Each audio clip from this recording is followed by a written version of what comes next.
সূরা ইখলাস কখন পাঠ করলে সাথে সাথে ফলাফল পাবেন, ভালো করে বুঝেন।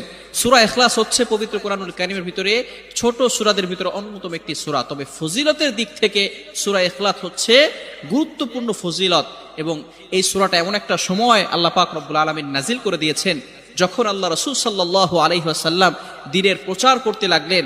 এমন সময় আল্লাহ পাক রব্বুল আলামিন এক আল্লাহর দাওয়াত দিতে লাগলেন। তখন কাফেররা আল্লাহ রাসূল সাল্লাল্লাহু আলাইহি সাল্লামকে কোশ্চেন করলো যে, মুহাম্মদ, তুমি তো এক আল্লাহর দাওয়াত দাও, আমরা তো কোটি কোটি দেবতার পূজা করি, তারা আমাদের সমস্যার সমাধান করতে পারে না। তুমি যে আল্লাহর দাওয়াত দাও সেই আল্লাহ কয়জন এবং সেই আল্লাহর সন্তান আছে কিনা? সাথে সাথে আল্লাহ পাক রব্বুল আলামিন এই কাফেরদের প্রশ্নের উত্তরে আল্লাহ রাসূল সাল্লাল্লাহু আলাইহি সাল্লামের কাছে এই সূরাটি নাজিল করলেন, কুল হুয়াল্লাহু আহাদ আল্লাহুস সামাদ লাম ইয়ালিদ ওয়া লাম ইউলাদ ওয়া লাম ইয়াকুল লাহু কুফুয়ান আহাদ।